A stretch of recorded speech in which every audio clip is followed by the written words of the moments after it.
Town swing, wake up with Millsap in the morning.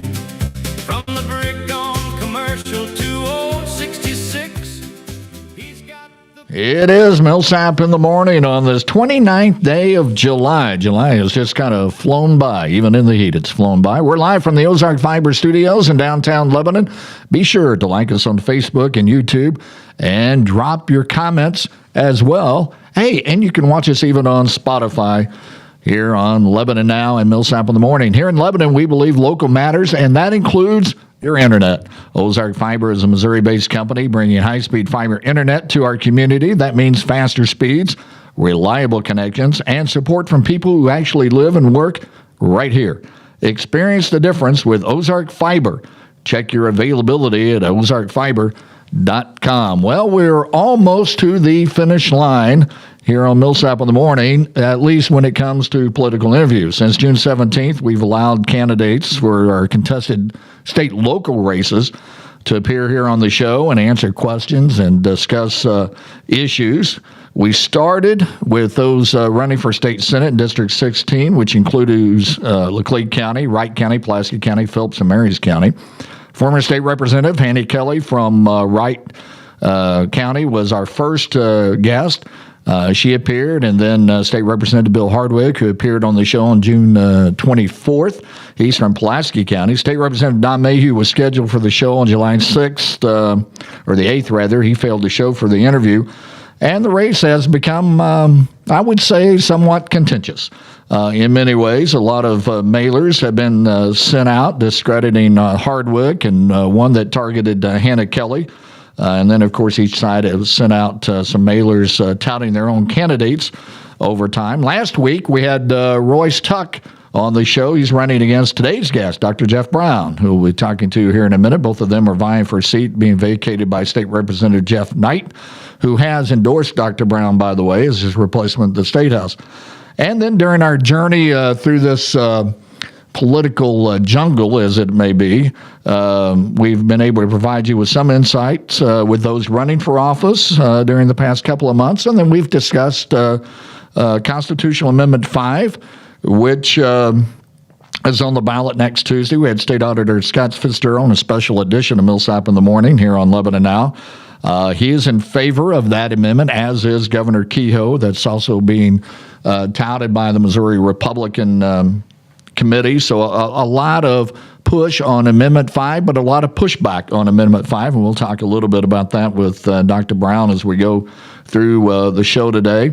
That amendment would eliminate the state income tax over a period of time and then be replaced by taxes on goods and service sales tax, basically. We also had Laclede County Presiding Commissioner Randy Angst on the show a couple of weeks ago. He is not in favor, as many local government entities are not in favor of that amendment, because it may hurt local sales tax, because there's a rollback feature in that. So if you have a sales tax, say a law enforcement sales tax at a half cent, depending on what the revenue is at the state level, that may be cut down to a quarter of a cent sales tax. So just a lot of things about that amendment.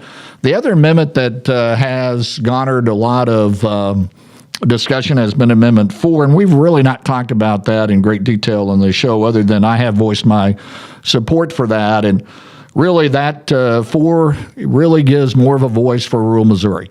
So if you've not really looked at that amendment, I would tell you that regardless of what you think about 5, if you live in rural Missouri, Amendment 4 is a big deal because it gives, again, a voice for those that live in rural Missouri. And I think Melissa Schmidt said it best on this show about a month ago, or a little bit more than a month ago.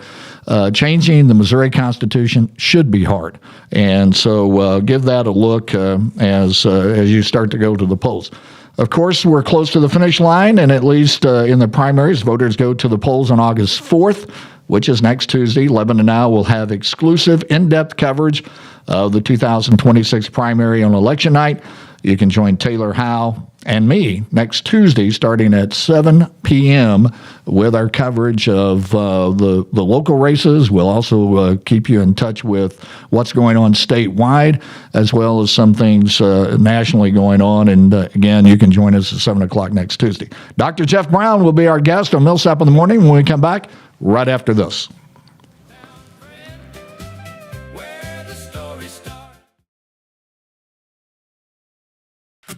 Got a birthday coming, are you feeling the heat? Need a way to make the party super sweet. Don't you worry, don't you fret. We've got the best fun you can get. Scott Event Rentals bringing the joy. Fun for every girl, fun for every boy. Inflatables bouncing, reaching for the sky. Outdoor games that make the time fly by. Scott Event Rentals, your party dream team, making memories burst at the seams. From bouncy houses to the slides so tall, we've got the games to thrill them all. Safe and sound, let the laughter play. We're here to make it a perfect day. Scott Event Rentals bringing the joy. Fun for every girl, fun for every boy. Inflatables bouncing, reaching for the sky. Outdoor games that make the time fly by. Injured on the job? Call Dan the Man. Hiring the wrong attorney could cost you everything. Don't risk your future. Call Dan the Man at Deputy in Mizell. 2066. He's got the people, the news, and the mix. The voice of the Millsap in the Morning, right here on Lebanon Now. And our guest is Dr. Jeff Brown. Welcome to the show. Good morning. So I'm going to start you off with the same question I've asked every political candidate that we've had on since the beginning of June. Seems like the beginning of time, but who is Dr. Jeff Brown? It has been quite a race, hasn't it? And the finish line, because I think about things like marathons and you hit a wall before you get to the finish. Yeah. So trying to avoid hitting the wall. Who am I? I was born over here in the Wallace building, not at the school, but at the hospital, Wallace Hospital in 1969. So yeah, I'm kind of old. I've grown up in Lebanon, have enjoyed family in Lebanon, have enjoyed my family.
Millsap in the morning.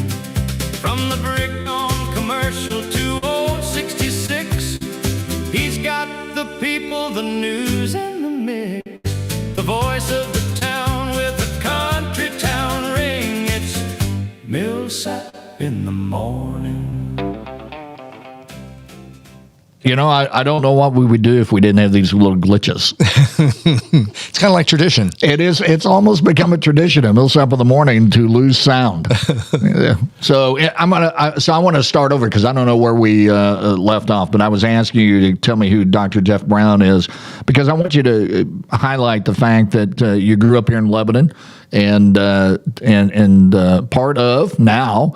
The family business. You before you left, I don't know where we lost Otto. You wanted to make sure that that Mama Gretchen's still in charge. Yeah. Well, she is. Yeah. She is. She checks in with me daily about how things are going at the cleaners, and of course we're very fortunate. Just like a lot of Lebanon, we have folks that run the cleaners. Nikki and Debbie are they're at the helm, and they get things done, and they're taking care of folks in Lebanon all the time, and we have 100% confidence in that. Otherwise, we couldn't be doing what I'm doing here today. So it is teamwork, and Lebanon knows a lot about teamwork. Yeah, I'm sixth generation Laclede County. Goes way back for a long, long time. I would say that I come from a long line of teachers, preachers, and farmers. And that's something to be proud of, your heritage. Lebanon has a rich heritage across the board. And it's so interesting. We have new people coming in as well. But as far as that goes, I went on to Southwest Baptist, played baseball there. I ended up starting my psychology career, Warrensburg, Central Missouri State, my next stop, and then got my degree in Springfield at Forest Institute. Had the really unique opportunity to move on there with my doctorate and trained at a state hospital in Louisiana, so became familiar with the operations at the state level for mental health, and also trained at the VA hospital during that period of time. And then I took a shot at doing additional training at Harvard Medical School, and I was told they knew that I played baseball, and so the director of training there said to me at the interview, he said, well, we look at our postdoctoral fellowship as the minor leagues, and if you do well, we'll bring you up to the major leagues and keep you on faculty. Well, that really resonated with me, as it would of you too. And so I put that time in there, and then was promoted to faculty, and have been on faculty there for over 25 years. So people say, why do you like psychology? And my standard answer should be, well, I like to help people. I do like helping people, but I'm really attracted to problem solving. And if I problem solve well, then people get help. So the problem solving, looking at big systems, trying to understand the details of big systems, that's really what I'm bringing to this role, running for state representative. I'm a problem solver, and I believe it's fair to say we have some problems on our hands. Well, and I want to get to some of that, and part of that is a budget issue, and you know, it's easy for somebody like me that ran for local office to talk about, I'm going to do this, I'm going to do this, and I'm going to do this when I took over the sheriff's office. It's harder at the level that you're looking at because you have to, first of all, get your feet grounded in the House of Representatives, and you're one of just many that have a voice on how to solve problems. So it's a much different, and I think some candidates get carried away with, well, I'm going to go do this in Jeff City. Well, you might want to pull the reins back because you may not get that opportunity. Oh, you're exactly right. It is, again, teamwork and understanding the players in Jeff City and understanding who aligns with your values and do you align with theirs. It's very interesting at this stage of the game. I'm hearing from other people, other candidates in other districts who are trying to do some connecting so we can understand who's coming from where and hopefully get to know each other after a general election and be a force that can bring about positive change when we get to Jeff City. Yeah, you're right. Exactly right about making these grandiose promises. Well, when I do this, I'm going to do that. When you get me there, I promise you. That's just like, I don't know, Hollywood TV sort of political mentality. It just doesn't work that way. And one thing I hope to do is kind of educate people as we go down this path together about how things do change so they can be putting their energy. A lot of energy is expended on a lot of issues in our district. And I'd like for people to be able to get the biggest bang for their buck when they're putting their energy into something. We want to have a good, positive outcome. I heard you speak at a political function, and I thought you had an interesting comment in that during the course of this campaign, people have come up to you and asked you, what do you think about this or what do you think about that? And you challenged the crowd there of, I want to know what you think. Tell me what the people in Laclede, Dallas, and part of Camden County that you would represent if successful, What are they telling you? Yeah, and you're exactly right. I want to know again. Don't forget the concept here: state representative. I'm your voice in Jefferson City, so I need to know what you're thinking. If there's insider information that I can garner that makes sharpens our blade when we're cutting into issues, then I'm gonna bring that back home and help people understand that. We'll maybe get to do that a little bit about what I've learned, even with the amendments that we're looking at. I'm hearing from, of course, the tax issue. What are we doing with the income tax? Do I support it? Do I not support it? People are sort of misunderstanding what Amendment 4 is, but they're curious about it and they want to know what I think. I think that question is different. The first question about 5, people want to know, are you going to affect my money? That's what they're really asking. Right. With Amendment 4, people, when they're asking about that, they're actually saying, would you explain it a little bit more? I don't get it. I have pretty strong opinions about that and pretty good way of thinking about that I'm glad to share if you want to talk about that. A couple of other things people are talking about. Believe it or not, I would say that one of the things that come up, especially between Dallas and Laclede County, people want to know about when are we bringing back Hillbilly Days? It's something that I'm not surprised. I remember Hillbilly Days. Many viewers here will remember that as well. Others who didn't get to experience have heard probably by now. I think what that question is about, though, truly is about when do we get to kind of enjoy the good days? I think people like that. People like community. People like belonging. People like tradition. What is tradition, really? Let me throw in a psychological term, you know me, but it's regression. We go back and we do what we enjoyed doing before. It's about something that's familiar and it feels good. Hillbilly Days was that. I love it because it was right on the county line between two powerful counties, Dallas and Laclede. I love driving through Bennett, always have. As a kid, enjoyed Bennett Spring. But driving through there now, there's this unique sort of feeling when I'm driving through and I see the county signs changing, thinking, wow, I hope to get the chance to actually represent both of these counties. And I think our crown jewel is Bennett Spring. And so that's what people are asking about when they're asking about when do we get to feel good again? I'm not opposed to that. I think there's some possibilities about Hillbilly Days at one time. I'd love to see that. It's an economic boost for both of our counties. It unites our counties and so forth. But for those people that are anti-Hillbilly Days, I'll quit talking about it now. Well, and I think one of the things that Hillbilly Days does or did, many communities, you have Apple Days at Seymour, you have the Cherry Blossom Festival at Marshfield, you just have Buttermilk Days down at Mansfield, you have the Lewisburg Picnic. There just all those Camden County has the Dogwood Days. Everybody centers around that. The civic clubs get involved in those things, and as you said, in Hillbilly Days, for those that don't remember, huge crowds down at Bennett Springs, so it is an economic issue. I want to go back to speaking about Amendment 4 and get your thoughts on that amendment. So Amendment 4 is often misunderstood, and I want to back up and kind of connect something you said in your opening, and that was about the flyers that go out about people and issues and so forth. The one thing I'm recommending to people, if you get a flyer or you see something on television or you see some sort of ad, or frankly, you get a text or a phone call, and it creates a negative emotion, your initial response is defensiveness or anger or something. The next step you should make is to check to see who paid for that ad. Then go to that website and see if those are the values that you agree with. I can't explain that enough, or I can't emphasize that enough, I should say. Making sure that you understand who has paid to control your emotion. You want to get fired up about something? Somebody is paying money to control your emotion. Now get fired up about that. If you're angry about something, if it makes you feel like, oh, I'm digging in here, find out, because that's exactly what that ad is supposed to do. It's supposed to get your attention and then give you the suggestion on how you should behave on election day. Find out who's paying for that ad first.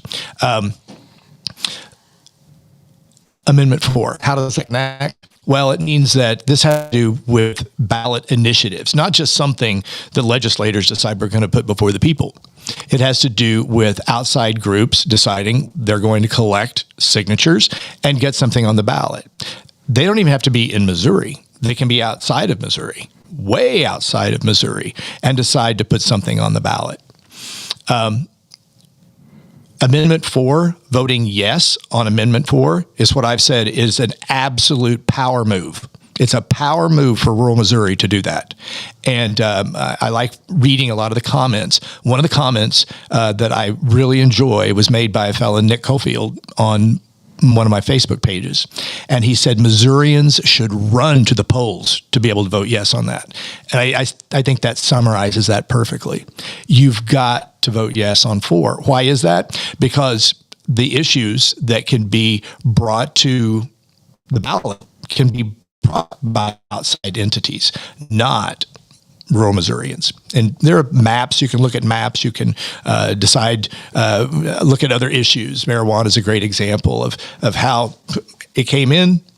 It passed with majority, but most of the map was red. Now there are people that pick apart and try to come with different angles of why, well, that's not a good example either. But I don't think, in general, it was a great idea to allow marijuana to come in. A lot of states were doing it, so there was a lot of momentum from other states doing that too. I've seen that happen. I've seen fail in states, and the next time it does pass. But that's a great example of an initiative that's put on the ballot. Now, how does this apply to what we're hearing so much about?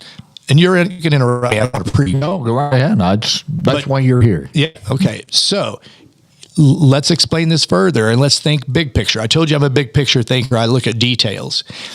I'm hearing a lot about data centers. I mean, a lot. It's an issue. We're not voting on it. I'm going to tell you how you can vote on it. If you want to vote on it this time, I'm going to tell you how you're going to do that.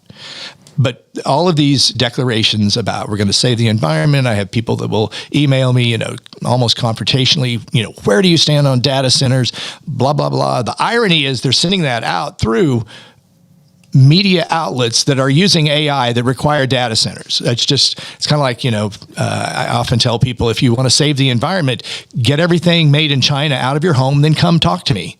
If you want to save the environment, because they don't have regulations like we do. We've got a really clean environment here. China does. I've been to China, and it's not the cleanest place. So we've got to lock a consistency in our own behaviors. So the idea with Amendment 4 and data centers, what did I just say? Ballot initiatives that can be put on the ballot. They can come, we can have a data center. Don't be surprised if next election, some outside entity has created something that they want to impose on us to try to get it passed by majority. If you want to vote against data centers, vote yes on 4, because you'll be able to control it a little bit more. Why? Well, because we'd only have to have our one district here pass majority against it, and then we've controlled it to a degree. But if an outside entity decides they want to try to get something on the ballot, and who's going to be most interested in getting that to pass? Now, here's the other thing that people don't know. Data centers are already in Missouri. Mm-hmm. There's a concept called the circle of knowledge. Circle of knowledge, just picture a circle. People have heard me give this example, but I apply it to my own life. Picture a circle. Everything you know about something is inside that circle. Everything you don't know is outside that circle. The circumference is everything you recognize that you don't know. You following me? Maybe I need a dry erase board. We don't know a lot about data centers, or at least a lot of the people that necessarily are talking about that may not know as much as they need to know. I say educate yourself about data centers. Estimates in Missouri, we have somewhere maybe between 50 and 100 data centers already. So the people are saying, we've got to ban them. You just can't ban them. They're already here. Those entities own property. You'll see a piece that comes out where I was asked specifically about in the Lee County Record around what's my idea or my thoughts about data centers, and I explain it there. There's not a lot of room to get to do that, but the idea is that data centers, the thing that people should be concerned about now, really are the hyperscale data centers, the ones that are really hot, the ones that require a lot of water. But those are the ones that we need to be concerned about. I'm not sure that everybody knows that we already have between 50 and 100 estimate, definitely 50, maybe closer to 100 data centers that exist. The hyperscale data centers are the ones that are going to be coming in that want to have those. Those are things that we can try to regulate. But if we don't watch it, we'll have something on a ballot that will be passed again by larger areas, larger cities that will be voting to, sure, data centers, because they've got money invested in data centers. They need data centers. You're on a Zoom call, you need a data center, a hyperscale data center. So we have to be mindful. I've got people that have occasionally reach out and they're, wanting me dead set against data centers. Okay, I can't do that because we already have them. So I kind of look stupid by saying that, frankly. But we can look closely at, because I think this is kind of uncharted territory, and as legislators, we'll have to look at what we can implement and what we can't implement. No one wants a data center in their backyard, the old NIMBY, not in my backyard, that acronym. Nobody wants that. But then we're doing a impressive job of using things like AI, using all of the entities. We store our photos that we take 18 of the same image because we want to choose the very best one. That all goes to data centers. So we have to be thinking about data centers are going to be part of our culture. We have to decide how to regulate it and regulate it before someone else does. And that's how you can vote this time on data centers, vote yes on 4, because it's a power move for rural Missouri. Did that make sense, David? It makes sense to me. And I would add this regarding Amendment 4 before we go to a break, is that to change the United States Constitution takes 2/3 majority vote of the states, right? If I remember my civic stuff correctly. In the state of Missouri, St. Louis, Kansas City, Columbia, and parts of Springfield now control what the Missouri Constitution is. So rural Missouri is being overridden. Here's the other thing, and I never even thought about the data center part of Amendment 4. The people in St. Louis, Kansas City would be able to vote or dictate what I'm into rural Missouri in my backyard by initiative petition. Mark Crawford put out a post the other day with somebody coming to his door, knocking on his door. I think this was back in maybe last year with an initiative petition. The guy was from Michigan, had no idea basically what he was even talking about, but he was collecting signatures for a group out of Michigan to change laws in the state of Missouri. So that's my reasoning that I would tell folks, what you do on 5, I get. That's a controversy issue. I see good and bad things out of 5, and I've talked about those on the show. 4 to me is a no-brainer. We need to change the initiative petition issue in Missouri. I've now preached enough, and we're going to go to a break on Millsap in the Morning. We're back with Dr. Jeff Brown right after those. Have you been hurt? Call Dan the man. Calling the wrong attorney could cost you everything. Don't risk your future. Call Dan the man at Deputy and Mizell. I'm Jeremy Goforth. And I'm Holly Goforth, and we're with Legacy Homes. So this house sits in Legacy Trails. This is a 68-acre subdivision that sits right next to Ashley Park. Approximately 127 lots that we will be building on. What's unique about this subdivision is that we're connecting Ashley Park's trails into our subdivision that will go through our subdivision and connect back to the park. The Legacy Trails, we have all kinds of homes. The minimum is 1,500 square foot, high efficiency, new construction homes. If you're interested in this house or any other home in Legacy Trails, we have 10 house plans available. Contact Legacy Homes at 417-718-1962 or 417-718-2051, and don't forget to look us up on Facebook. From Ozark Fiber Studios, bright and warm, he's bringing in the brand new morn. On Lebanon, now you're home. Back with Millsap in the morning, Dr. Jeff Brown, who is running for state representative in District 142. You've received endorsements: Missouri Right to Life, Missouri Cattlemen's Association, Missouri Sheriffs United, Missouri Fraternal Order of Police, others. You've received a public endorsement of several local retired law enforcement officers here in Laclede County and Dallas County. You've earned endorsement by State Senator Sandy Crawford, who once held the seat that you're running for. You've been endorsed by State Representative Jeff Knight. Give voters, potential voters, an idea of how important those endorsements are to you.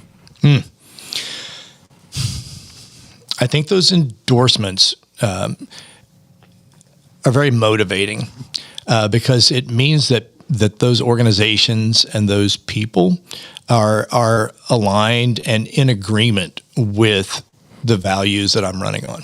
And to me, we like to be validated. That's why you have keyboard warriors. They're looking for validation. They have an idea.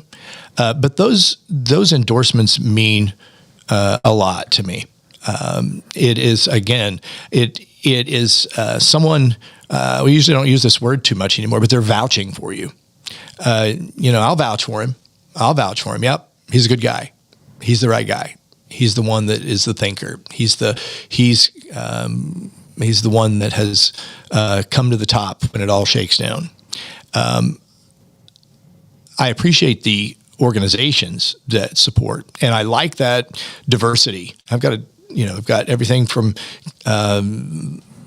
police, sheriff, Cattlemen's Association.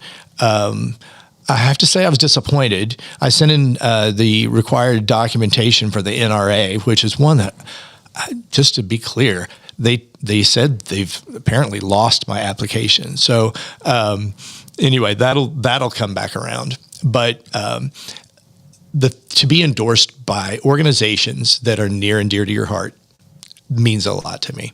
And I truly hope more endorsements will continue to come in, particularly as we look toward the general. There are issues there that I stand firmly on. Missouri Right to Life. My understanding is that I'm the only candidate that's a Republican that is on the ticket for District 142 who will support Amendment 3. To me, that's an absolute no-brainer. We could talk about that for an entire show. So I think that those endorsements, those entities, those people, when they support you, they've got your back. Jeff Knight, Sandy Crawford, Melissa Schmidt, these are also mentors. These are people who I'm paying very close attention to. I want to know how they've been successful. I want to know how they've done things. Each one has done their own thing, and I'll be afforded the opportunity to have my own space and kind of have my own spin on how to approach this. But nonetheless, I garner from them a lot of experience, and that's invaluable. It goes back to that circle of knowledge. I don't know. I try to increase that circle of knowledge and recognize what I don't know and go find the answer to that.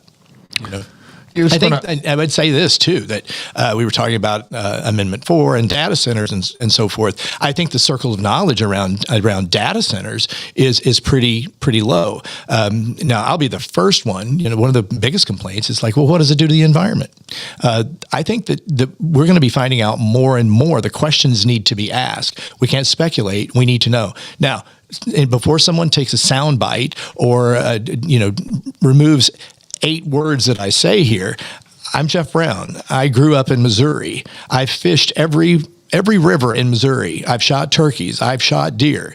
We've had hay on our land. I've played on baseball fields. I've helped water the grass. I'm all about environment. That's not the issue. We've had our own well at our cabin that we had many years ago. We drilled that well, and we were pleased to be able to drink that cold Missouri water. So don't ever let it be said that I'm not concerned about the environment. We do have to look at more information about how this is going to be happening. So why? So we can figure out how best to sort of regulate data centers if they start creeping their way into Missouri more. Like I said, they're already here. We're concerned about the hyperscale piece. That said, the idea of being invested in people learning more I've got lots of questions. I told you from the get-go, I'm a detail person. I want answers. I want to drill down and find the answers to some things related to data centers, related to what you're going to probably ask about Amendment 5. Okay, what does this mean? The plan's not tight. People recognize that because we're in the show me state, and they want to see what is it that we're actually getting if we said yes on 5. Well, let's talk about Amendment 5. So it is somewhat convoluted.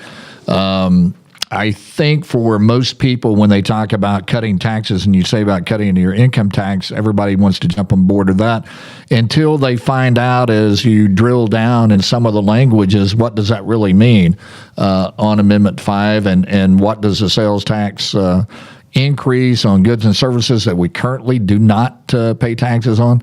So give me your thought on Amendment 5. Amendment 5, there's so many different ways of looking at that. As far as it goes, I am for tax reform. Is this the best way to do it? I'm not sure. I talk to a lot of people about it, and the same issue comes up, and I don't think it's a secret, and that is that the plan isn't really that clear. I think the plan is probably headed in the right direction. People do need to do their own math. A lot of people don't know what they're paying in income tax. You've got to look at that. You've got to look at to see where your dollars are going out of pocket, maybe before you get your paycheck. You may not know. You hope to get a refund, but you might not. People oftentimes, and I'm talking, I said, well, how do your numbers stack up? They usually don't know, but they just know that they don't want other money out of their pocket from increased sales tax. I think that plan is going to have to be looked at very closely. People don't know. We have agriculture, healthcare, and real estate. It's already been declared those things won't be hit. And then we have some other factors too about things like property tax and so forth that we can only go so high, or they'll be counterbalanced if we're paying a lot in sales tax. So that's kind of a good thing, but I don't think people understand that. And if people don't understand something, they just won't vote for it. So if this doesn't pass, we'll have to probably have a tighter plan and come back and re-educate people. I've been thinking about this a lot, and this is kind of what I do as a psychologist. I just think about different ways of thinking about issues. A little bit of irony here, right? People don't want to vote yes because they don't want legislators having the capacity to basically raise sales tax and not have some sort of control. But the flip side of the coin is if you vote no, the budget's going to have to be balanced by the Constitution. It's required, and there'll be cuts. I've always said I've kind of picked poor timing here because I'm going to be darned if I do, darned if I don't on some of this, because there'll be cuts and legislators will be blamed, or the sales tax will go up if it passes and legislators will be blamed. So I don't mind being on the hot seat like that because my job is to try to do the best by our district, and I'm proud to have that job and I want that job, and I don't mind the heat of that. And I do ask though that people. This is something you're going to hear from me quite a bit, and I did make this announcement in a recent little talk that I did. It's like, if you don't like how I'm doing something, if I end up going to Jeff City, if you don't like how I'm doing something, reach out to me directly. I'm going to be available to you, and I'm going to have questions. So come with some good documentation on that. But I don't deal well as a psychologist with unhealthy patterns of communication. There's a difference in, and I'll challenge our online leaders in the news sources, Lebanon Now, Lebanon Link, those folks that are out there. I am about cohesion, not division. And it's easy to get people to kind of create conflict, and people want to see, well, what did that person say and that person say? And they'll take a pot shot at a politician about something. It's like, this is not really healthy. We need a healthy district. And you're going to hear me push on that, both physically and socially. We need that. We need cohesion. Other districts are figuring it out, folks. They're figuring it out. I want to be proud of our district, and I don't want us sitting around eating our young. And that happens a lot. We like to gripe and complain, and rather than do something about it. And if you don't know how to do something about it, again, reach out to me and I'll give you a suggestion on what you could be doing, because I see it all over the place with all the steps I'm taking throughout our district. And you touched on the fact that with Amendment 5, even after Amendment 5, if it would pass, and I have my doubts at this point that it would pass based on the feedback that I get from people, but if it would pass, the budget, and state auditor has issued on June 10th a statement that the budget process in Missouri is broken. So there is a lot of work ahead for those in the Missouri legislature and the Missouri Senate and the governor's office to figure out how do you fix the spending issues in the state of Missouri. And I think you brought up an interesting point that the one way to deal with that is cutting in the state budget. And it's always been this, and I was in the government for a long time, is absolutely need to cut the budget, except for my budget. And we need to cut that and that, but you can't touch this because this is what I like. So it's going to be a tough road to hoe. Mm-hmm. It will be. It will be. I think it comes back to good old Missouri know-how and pulling yourself up by your bootstraps on some things. We have gotten into a culture. We have been gradually gotten into this culture of that we're owed things and work ethic. I hear it a lot when I'm out visiting places, talking to different groups, organizations, employers. Sometimes it's hard to keep somebody. They want to make $1 an hour more somewhere else, and they don't understand exactly about the loyalty piece of employment and so forth. But sometimes we've got to deal with something. I personally, I've had in my own life, there are things that I want that I cannot have. And if I don't get it figured out how to deal with things that I can't have, then I'm just going to be a miserable soul.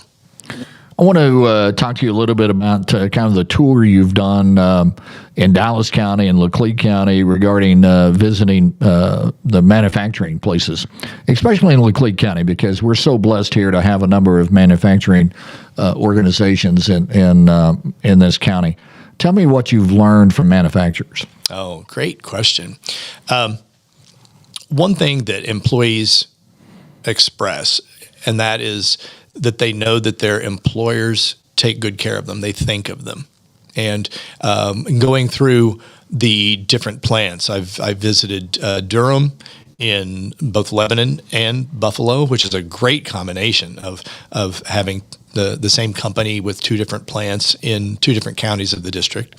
The White River Group, Independent Stave, posting some things already on my Facebook page. If folks want to get in on that, Dr. Jeff Brown from Missouri on Facebook, just look it up and follow. It's an easy way to see what I've been doing since I filed back in February. I mentioned Independent Stave, Carmico. Carmico's a tremendous family business that has carried Lebanon and has been a significant employer for Lebanon for years. Going through there, visiting with more than one generation, having known 4 generations personally. Kenneth was, I remember, I was a kid, but I remember 4 generations. Again, it's what this is about. It's about stick-to-itiveness, about surviving economic downturns. Most of the employers know their employees' names. They appreciate them. They have relationships with them. They have more than one generation of a family work for a manufacturing plant. Not unlike our farmers, especially in Dallas County, where you have different generations of family that carry on the family farm and do that, and farmers knowing farmer families. It's changing a little bit with some folks leaving and aging farmers. That's a whole different subject that we can get into that's near and dear to my heart, and how to take care of that and the mental health aspect of rural Missouri and specifically farmers. I do think that teamwork and pride in craftsmanship is one thing that you can't put a dollar amount on. But when we have people walk out of, in fact, I met an individual at one of the plants when I took some tours just earlier this week, and was out eating a quick bite of probably unhealthy dinner. And I can preach on that we need to take good care of ourselves. But he came up to me and he said, "Didn't I meet you at one of the plants today?" And he reminded me where it was, and I said, "Yeah, we had a chance to chat." And again, those sorts of interactions in the community outside of work, those are important. And that connection that was made just through manufacturing is so important to me. Being able to visit with people, know that voices are heard. They're certainly heard by their employers. We have a tour coming up with Justice Furniture soon, and it's just really important. And it's really important for the Lebanon community to have manufacturing carrying the community like it does. And it's pretty impressive. It's good to go behind the scenes at these places. I will, as I have with all those running for office, I will give you the last word. I really want people to vote with their values. And I should say, I want to make sure that they vote. Getting there to the polls is so important. Nothing is a given in our world anymore. And that's why I want to have the opportunity to be working hard in Jeff City, is because we can't let things slide by. So if folks will please get out and vote, I would appreciate and ask for your vote. On Tuesday, it's just around the corner, and I just appreciate the support, the encouragement, the transparency, the honesty, even occasional defensiveness on my behalf. That people, there's cohesion around this race. People are on board. People have given generously. People are still giving generously. People are giving of their time generously. I can't thank those folks enough for that. It's just an affirmation that the timing is right for me to be doing this and doing it for our district. And I want to be proud of our district and continue to invest in that until I outgrow it. Dr. Jeff Brown's been our guest on Millsap in the Morning, and that wraps up all the candidate interviews that we've had going into the primary election next Tuesday. Again, I want to make sure that you join us for primary coverage on August 4th. We'll start at 7 o'clock. Taylor Howe will join me for that coverage. And we will then next Wednesday on Millsap in the Morning, we will kind of review and wrap up what that election looked like on the night before on that Tuesday. So we'll have a look at the election Tuesday night starting at 7. We'll be here until a final outcome in those elections that are important to us here in Laclede County. And don't forget to join Lebanon Now for all their programming. We'll be back here next Wednesday. So long, everybody.